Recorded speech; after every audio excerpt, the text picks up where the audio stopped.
ദൈവത്തിന്റെ അതിപരിശുദ്ധമായ നാമം വാഴ്ത്തപ്പെടുമാറാകട്ടെ.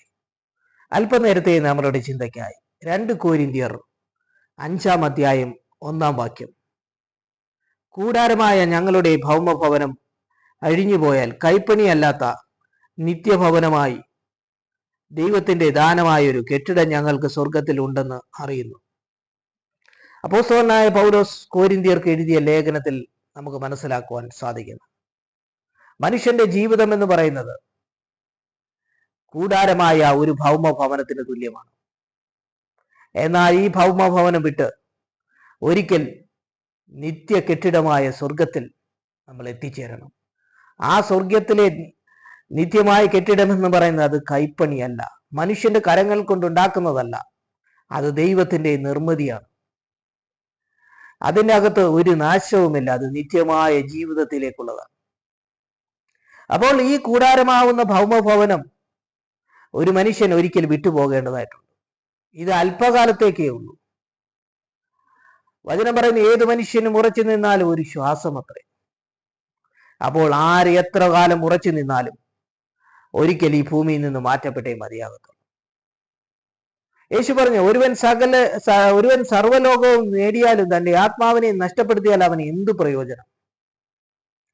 ഒരു മനുഷ്യൻ ഭൂമിയിൽ ജീവിച്ചിരിക്കുമ്പോൾ അവന് വേണ്ടുന്ന എല്ലാ സമൃദ്ധിയും ഉണ്ടായാലും, അവന് വേണ്ടുന്ന ഭവനം, സമ്പത്ത്, വസ്തുവകകൾ ഇതെല്ലാം അവൻ ഉണ്ടാക്കി. എന്നാൽ അവൻ ഒരിക്കൽ ഈ ഭൗമഭവനമായ നമ്മളുടെ കൂടാരം, അതിന് തുല്യമായ ഈ ജീവിതം, അതാ മനുഷ്യൻ വിട്ടുപോയേ മതിയാകത്തുള്ളൂ. അങ്ങനെ നിത്യമായ ആ കൈപ്പണിയല്ലാത്ത കെട്ടിടത്തിൽ നമ്മൾ എത്തിച്ചേരേണ്ടതുണ്ട്. നമുക്ക് ഇവിടെ മനസ്സിലാക്കുവാൻ സാധിക്കുന്നത്, ഒരുവൻ സർവ്വ ലോകവും നേടിയാലും അവന്റെ ആത്മാവിനെ നഷ്ടപ്പെടുത്തരുത്. ഒരുവൻ സർവ്വലോകവും നേടി, പക്ഷേ അവൻ ആത്മാവിനെ നഷ്ടപ്പെടുത്താതെ സ്വർഗത്തിൽ എത്തിച്ചു ചേർന്നാൽ അവന്റെ ജീവിതം കൊണ്ട് അർത്ഥമുണ്ടായിരുന്നു. എന്നാൽ മറിച്ച് ചിന്തിച്ചാൽ, ഒരുവൻ സർവ്വലോകവും നേടിയിട്ടും അവന്റെ ആത്മാവിനെ നിത്യമായ നരകത്തിൽ എത്തിച്ചു കഴിഞ്ഞാൽ അവന്റെ ജീവിതം കൊണ്ട് അർത്ഥമില്ല. യേശു പറഞ്ഞു, എന്നിൽ വിശ്വസിക്കുന്നവൻ മരിച്ചാലും ജീവിക്കും എന്ന് പറഞ്ഞാൽ പുനരുത്ഥാനം എന്ന് പറയുന്ന ഒരു കാര്യമുണ്ട്. നമ്മുടെ ജീവിതത്തിനകത്ത് ഒരിക്കൽ മരിച്ചു കഴിഞ്ഞാൽ പിന്നീട് നമ്മൾ നിത്യജീവനിലേക്ക് കടക്കണം. അങ്ങനെയാണ് നമ്മൾ ജീവനിലേക്ക് എത്തിച്ചേർന്നത്. മറിച്ച് നിത്യജീവൻ കടന്നില്ലെങ്കിൽ നീ നിത്യനാശത്തിലേക്ക് എത്തിച്ചേരും. അതുകൊണ്ട് ഈ ഭൂമിയിൽ എന്ത് നേടിയാലും നമ്മൾ നമ്മുടെ ആത്മാവിനെ നഷ്ടപ്പെടുത്തരുത്.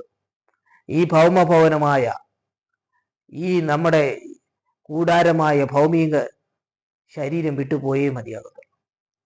അലക്സാണ്ടർ എന്ന് പറയുന്ന രാജാവ് സർവ്വ ലോകവും പിടിച്ചടക്കാൻ വേണ്ടി ഒരിക്കൽ തീരുമാനിച്ചതാണ്. അതുകൊണ്ട് പല രാജ്യങ്ങൾ അദ്ദേഹം കീഴടക്കി കൊണ്ടുവന്നു. എന്നാൽ ഒരു കാലത്ത് അദ്ദേഹത്തിന് മരണത്തിലേക്ക് കടക്കേണ്ടി വന്നു. അപ്പൊ ഇവിടെ നമുക്ക് മനസ്സിലാക്കാം, ഒരു മനുഷ്യൻ എത്ര പിടിച്ചെടുത്തു കഴിഞ്ഞാലും അവന്റെ ജീവിതം എന്ന് പറയുന്നത് ഒരിക്കൽ ഇവിടുന്ന് മാറ്റപ്പെട്ടേ മതിയാകത്തുള്ളൂ. ഈ ഭൗമമായ കൂടാരമായ ഈ ശരീരം ഇത് ഒരിക്കൽ വിട്ടുപോയേ മതിയാകത്തുള്ളൂ എന്നുള്ള വലിയ ദൈവത്തിന്റെ ദൂതാണ് നമുക്ക് ഇവിടെ കാണുവാൻ സാധിക്കുന്നത്. അതുകൊണ്ട് ആ നിത്യമായ സ്വർഗത്തിലേക്ക് നമ്മുടെ ആത്മാവിനെ എത്തിച്ചേരാൻ നമ്മൾ ഈ ഭൂമിയിൽ ഈ ഭൗമ കൂടാരത്തിൽ ഇരിക്കുമ്പോൾ ഇതിന്റെ ഉടമസ്ഥനായ സൃഷ്ടാവായ ദൈവത്തിൽ നിന്നുള്ള പരിശുദ്ധാത്മാവിനാൽ നമ്മൾ നിറഞ്ഞു നിൽക്കണം. ആ ക്രിസ്തുവിന്റെ ആത്മാവ് നമ്മുടെ അകത്തുണ്ടായിരിക്കണം. അപ്പോൾ മാത്രമേ നമ്മുടെ കൂടാരമായ ഭൗമഭവനത്തിനകത്തെ മനുഷ്യന് ഒരു ശക്തി പ്രാപിക്കുവാൻ കഴിയത്തുള്ളൂ. നമ്മുടെ ഇന്നർ മാൻ അല്ലെങ്കിൽ അകത്തെ മനുഷ്യൻ എന്ന് പറയുന്നത് അത് പരിപോഷിപ്പിക്കപ്പെടണം. കാരണം അത് നമ്മുടെ നിത്യജീവനിലേക്കുള്ളതാണ്. ഈ അകത്തെ മനുഷ്യനെ നമ്മൾ പരിപോഷിപ്പിക്കുവാൻ ദൈവത്തിന്റെ വചനം ആവശ്യമാണ്. അപ്പോൾ ഈ കൂടാരമായ ഭൗമഭവനത്തിൽ ഇരിക്കുന്ന നമ്മളുടെ ആത്മാവിന് അതിനെ പരിപോഷിപ്പിക്കുവാൻ ദൈവത്തിന്റെ വചനങ്ങൾ ആവശ്യമാണ്. ഒരു വൃക്ഷം എന്ന് പറയുന്നത് അത് വെള്ളത്തിനരികെ നിൽക്കുന്നു എങ്കിൽ അതിന്റെ വേരുകൾ വെള്ളത്തിലേക്ക് ആഴ്ന്നിറങ്ങും. അങ്ങനെ ആ വെള്ളത്തിൽ നിന്നും അതിനാവശ്യമായതെല്ലാം ആ വൃക്ഷത്തിന് വലിച്ചെടുക്കുവാൻ സാധിക്കും. അപ്പൊ നമുക്ക് മനസ്സിലാക്കുവാൻ സാധിക്കുന്നത് ആ വൃക്ഷം പച്ചയായിരിക്കും. ആറ്റരികത്ത് നട്ടിരിക്കുന്നത് വൃക്ഷം എന്ന് പറയുന്നത് തക്ക കാലത്ത് ഫലം കായ്ക്കുന്നതാണെന്നാണ് സങ്കീർത്തനത്തിൽ നമുക്ക് കാണുവാൻ സാധിക്കുന്നത്. കാരണം എന്താ? അത് ആറ്റിന്റെ അരികത്താണ്. ആറ്റിന്റെ അരികത്ത് അതിനാവശ്യമായ വെള്ളമുണ്ട്. ആ വെള്ളത്തിൽ നിന്നും വൃക്ഷത്തിന്റെ ഇലകൾ നല്ല പച്ചയായി നിൽക്കും. അത് മാത്രമല്ല, അത് എപ്പോഴും ഫലം കായ്ക്കുന്നില്ല, അതിന് തക്കതായ സമയത്ത് അത് ഫലം കൊടുക്കുന്നു. ഇവിടെയെല്ലാം നമുക്ക് മനസ്സിലാക്കുവാൻ സാധിക്കുന്നത് ആറ്റരികത്തെ വൃക്ഷം അത് പച്ചപ്പായി അതിന്റെ ഇലകളിരിക്കും. കൂടാരമാകുന്ന ഭൗമ ഭവനത്തിനകത്തിരിക്കുന്ന ഒരു അകത്തെ മനുഷ്യൻ എന്ന് പറയുന്നത് നമ്മളുടെ ആത്മാവാണ്. ഈ അകത്തെ മനുഷ്യന് ആവശ്യമായ ഒരു ഘടകം എന്ന് പറയുന്നത് ദൈവത്തിന്റെ വചനമാണ്. വെള്ളത്തിനരികത്തേക്ക് നിൽക്കുന്ന വൃക്ഷം വെള്ളത്തിൽ നിന്നും ആവശ്യമായത് വലിച്ചെടുക്കുന്നത് പോലെ നമ്മുടെ അകത്തെ മനുഷ്യന് പരിപോഷിക്കുവാൻ ദൈവത്തിന്റെ വചനം ആവശ്യമാണ്. ദൈവത്തിന്റെ വചനം എന്ന് പറയുന്നത് അത് വായിക്കുമ്പോൾ നമ്മളുടെ അകത്തെ മനുഷ്യൻ പുഷ്ടി പ്രാപിക്കും. ആറ്റരികത്ത് നട്ടിരിക്കുന്നത് തക്ക കാലത്ത് ഫലം കൊടുക്കുന്നത് പോലെ നമ്മുടെ ജീവിതം എന്ന് പറയുന്നത് അത് തക്ക കാലത്ത് ഫലമുള്ളതായി മാറും. ആകാശത്തിന് കീഴെ ഏത് കാര്യത്തിലും ഒരു സമയമുണ്ട്. ആ സമയത്താണ് ദൈവം പ്രവർത്തിക്കുന്നത്.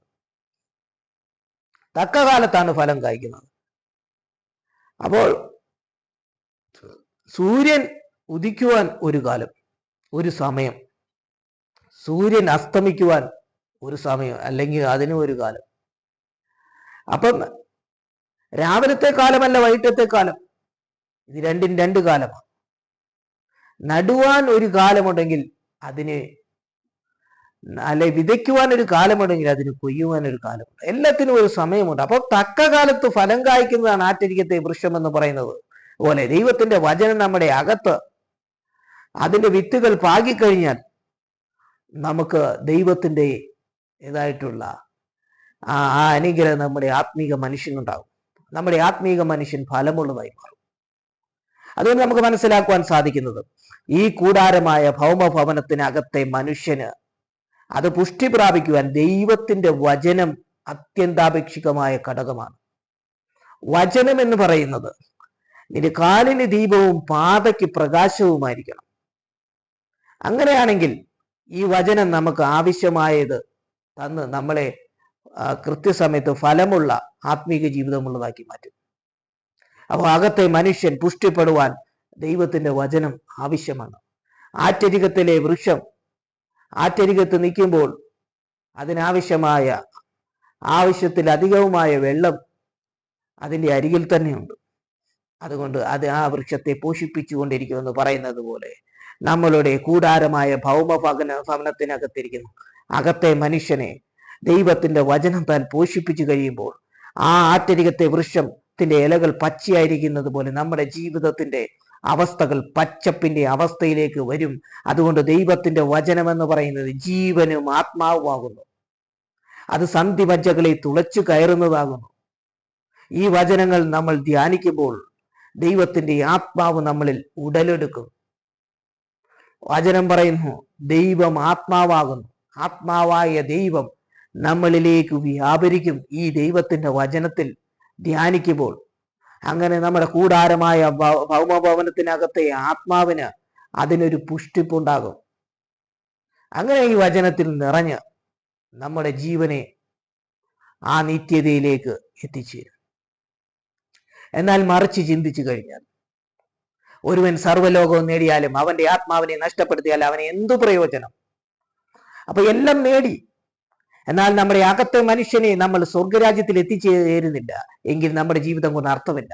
എന്ന് പറഞ്ഞാൽ ഈ ഭൂമിയിൽ ജീവിച്ചിരിക്കുമ്പോൾ നമ്മൾ എന്തെല്ലാം വെട്ടിപ്പിടിച്ചു കഴിഞ്ഞാലും ദൈവത്തിന്റെ വചനം അത് നമ്മുടെ അകത്തു ഇല്ലെങ്കിൽ നമ്മുടെ ഉണങ്ങിയ വൃക്ഷത്തിന് തുല്യമായ അവസ്ഥയിൽ നമ്മുടെ ജീവിതം പോകും. അതുകൊണ്ട് ഇതിന് നമുക്ക് മനസ്സിലാക്കുവാൻ സാധിക്കുന്നത് നമ്മുടെ ജീവിതത്തിന്റെ അകത്ത് വചനം നമ്മുടെ അകത്തില്ലെങ്കിൽ നമ്മുടെ അകത്തെ മനുഷ്യന്, ആ ഭൗമിക കൂടാരത്തിനകത്തിരിക്കുന്ന മനുഷ്യന് ആത്മീകമായ പുഷ്ടിപ്പില്ലാതെ എത്തി. ഒരു കാലത്ത് നമ്മൾ മരണശേഷം പിന്നീട് നമ്മൾ ആത്മാവിനെ സ്വർഗത്തിൽ എത്തിച്ചു ചേരണമെന്നില്ല. ആത്മാവിന് ആവശ്യമായ കാര്യം നമ്മൾ ഭൂമിയിൽ ഇരിക്കുമ്പോൾ തന്നെ കൊടുത്തുകൊണ്ടേയിരിക്കണം. അതുകൊണ്ട് ഇവിടെ നമുക്ക് മനസ്സിലാക്കുവാൻ സാധിക്കുന്നത്, ഈ ഭൗമഭവനം ഒരിക്കലും അഴിഞ്ഞു പോകും. കൈപ്പണിയല്ലാത്ത നിത്യ കെട്ടിടത്തിൽ നമ്മളെ ആത്മാവിനെ എത്തിച്ചു ചേരണം. ഇത് എപ്പോഴും ബോധമുള്ളവരായിരിക്കണം ഒരു ഭൂമിയിൽ ജീവിക്കുന്ന ആ ഒരു മനുഷ്യൻ എന്ന് പറയുന്നത്. മനുഷ്യന്റെ ജീവിതം എന്ന് പറയുന്നത് പല പ്രതികൂലങ്ങളിലൂടെ കടന്നു പോയേക്കാം. എന്നാൽ ദൈവത്തിന്റെ വചനത്തിൽ നമ്മൾ ഉറച്ചു നിൽക്കുമ്പോൾ, ആ വചനത്തിൽ നമ്മൾ വേരൂന്നുന്നത് കൊണ്ട് ആ പ്രതികൂലങ്ങളെ തരണം ചെയ്യുവാൻ നമുക്ക് കഴിയും. നമുക്കറിയാം, വചനം പഠിക്കുമ്പോൾ പലരെയും കുറിച്ച് നമ്മൾ മനസ്സിലാക്കാൻ സാധിക്കും. യോഹന്നാൻ എന്ന് പറയുന്നത് പത്മോസിന്റെ അനുഭവത്തിൽ കൂടെ കടന്നു പോകേണ്ടെന്ന് വന്നു. യോഹന്നാൻ ദൈവത്തിൽ അടിയുറച്ച് വിശ്വസിച്ചവനായിരുന്നു. യേശുക്രിസ്തുവിനെ സ്നേഹിച്ച ഒരു ശിഷ്യനായിരുന്നു. യേശു ഏറ്റവും അധികം സ്നേഹിച്ചിരിക്കുന്ന ഒരു ശിഷ്യനായിരുന്നു യോഹന്നാൻ എന്ന് പറയുന്നത്. പത്രോസ് എന്ന് പറയുന്നത് യേശുവിനെ വളരെ സ്നേഹിച്ച ഒരു വ്യക്തിയായിരുന്നു. എന്നാൽ യോഹന്നാന്റെ ജീവിതത്തിൽ യോഹന്നാൻ യേശു ക്രിസ്തുവിൽ തന്നെ അടിയുറച്ച് വിശ്വസിക്കുകയാണ്. കാരണം ക്രിസ്തുവിന്റെ വചനങ്ങളിൽ, തന്റെ ഗുരുവിന്റെ വചനങ്ങളിൽ അടിസ്ഥാനപ്പെട്ട് ജീവിച്ചവരായിരുന്നു യോഹന്നാൻ എന്ന് പറയുന്നത്. യോഹന്നാൻ ഒരിക്കൽ പത്മോസിന്റെ അനുഭവത്തിൽ കടന്നു വന്നു. ഈ പത്മോസിന്റെ അനുഭവം, ആ പത്മോസ് ദ്വീപ് എന്ന് പറയുന്ന ഏകാന്തതയുടെ അവസ്ഥയാണ്. അതുകൊണ്ട് നമുക്ക് മനസ്സിലാക്കുവാൻ സാധിക്കുന്ന, പത്മോസിന്റെ അനുഭവത്തിൽ കൂടെ കടന്നു വന്ന യോഹന്നാൻ ദൈവവചനത്തിൽ ഉറച്ചിരുന്നതായിരുന്നു. എന്ന് പറഞ്ഞാൽ യോഹന്നാന്റെ അകത്തെ മനുഷ്യൻ എന്ന് പറയുന്നത് ദൈവവചനത്തിൽ പുഷ്ടി ഉള്ളതായിരുന്നു. അതുകൊണ്ട് എന്താ പറയാ, ആ ദ്വീപിനകത്ത് എന്തെല്ലാം ഉണ്ടെങ്കിലും അതിനെ ഒന്നും യോഹന്നാൻ ഭയപ്പെട്ടിരുന്നില്ല. കാരണം യോഹന്നാൻ ദൈവത്തിൽ വിശ്വസിച്ചിരുന്നു. ദൈവത്തിന്റെ വചനം യോഹന്നാന്റെ അകത്തെ മനുഷ്യനിൽ ഉണ്ടായിരുന്നു. അതുകൊണ്ട് ഒറ്റയ്ക്ക് ഒരു ദ്വീപിന്റെ അനുഭവത്തിൽ എത്തിച്ചു ചേർന്നപ്പോഴും യോഹന്നാൻ ഭയന്നില്ല. എന്നാൽ അവിടെ നമുക്ക് മനസ്സിലാക്കുന്ന കർത്താവായ യേശു ക്രിസ്തു വെളിപ്പെട്ടു വരികയാണ്. അഗ്നിചാലക്കത്തുള്ള കണ്ണുള്ളവൻ, മാറത്ത് പൊൻകൊച്ച കെട്ടിയവൻ, വെള്ളോട്ടിന് സദൃശ്യമായ കാലുകളുള്ളവൻ, അവന്റെ വായിൽ നിന്ന് ഇരുവാൾത്തലയുള്ള വാളുകളാണ് പുറപ്പെടുവിക്കുന്നത്.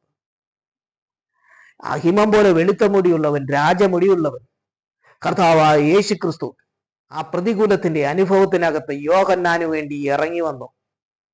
ഇവിടെ കാണുന്നത് നമ്മുടെ അകത്തെ മനുഷ്യൻ എന്ന് പറഞ്ഞത് ദൈവവചനത്താൽ ബലപ്പെട്ടു എങ്കിൽ പത്മോസിന് തുല്യമായ പ്രതികൂലത്തിൽ വന്നു കഴിഞ്ഞാലും ഈ ഭൗമ കൂടാരത്തിലിരിക്കുന്ന അകത്തെ മനുഷ്യൻ ഭയപ്പെടുകയില്ല. നമുക്ക് വേണ്ടി പത്മോസിൽ ഇറങ്ങി വരുന്ന ഒരു ദൈവമാണ് നമ്മുടെ കൂടെ ഉള്ളത്. അതുകൊണ്ട് നമുക്ക് മനസ്സിലാക്കുവാൻ സാധിക്കുന്നത്, പത്മോസിൽ ഞാൻ ഏകനല്ല.